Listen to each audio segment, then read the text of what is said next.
Ano itong bagyo ng kuwan mo? Naku, kayo nga.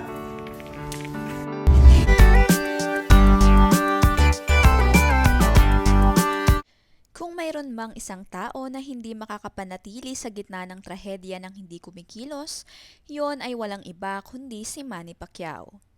Ating panoorin ang video pero bago ang lahat, don't forget to click the subscribe button and hit ang notification bell to keep you updated.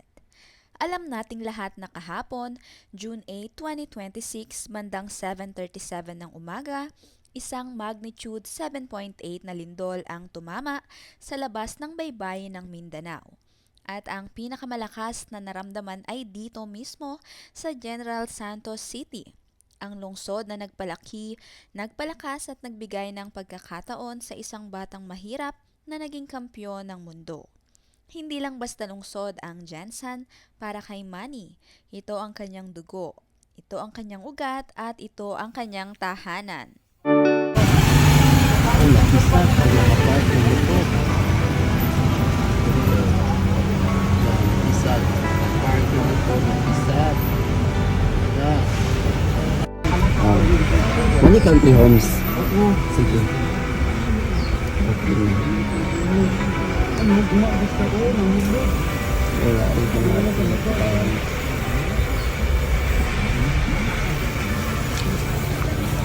so this is part of family country homes. Pero natumba ang ilang ano. Ito. Paano kondo?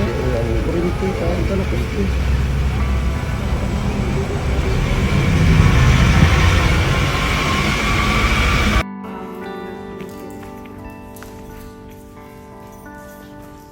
Office.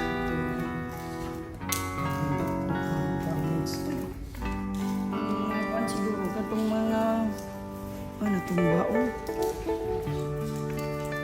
Ano itong bagyo ng kuwan mo? Naku, kayo nga.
Nakakalulungkot at nakapanghihina ang naging epekto ng malakas na magnitude 7.8 na lindol na tumama sa General Santos City at mga karatig lugar.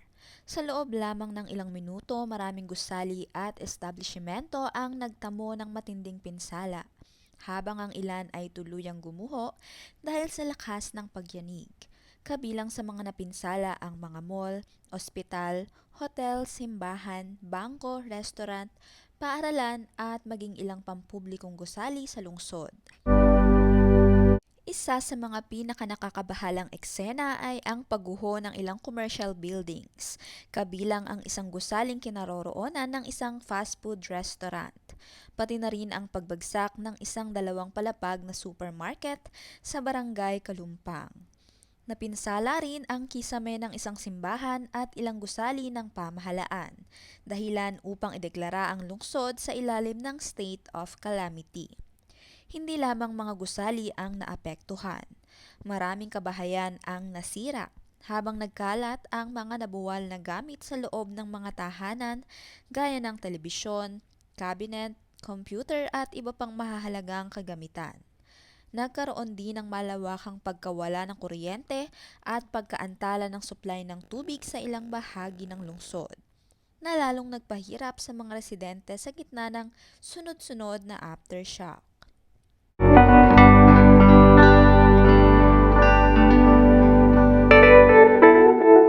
Sa kabila ng trahedya, makikita ang diwa ng bayanihan sa mga rescue worker, volunteer at mga ordinaryong mamamayan na nagtutulungan upang iligtas ang mga naipit at matulungan ang mga nawala ng tirahan.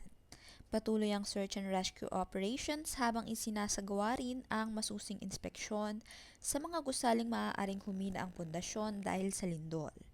Marami pa ring pamilya ang nananatili sa mga evacuation center at pansamantalang silungan para sa kanilang kaligtasan. Sa gitna ng matinding pagsubok na ito, nananalangin ang buong bansa para sa mabilis na pagbangon ng General Santos City. Ang trahedyang ito ay nagsisilbing paalala sa kahalagahan ng paghahanda, pagkakaisa at pagtutulungan sa panahon ng kalamidad. Patuloy nating ipanalangin ang kaligtasan ng lahat ng naapektuhan at suportahan ang mga relief at recovery efforts para sa mga kababayan nating nangangailangan.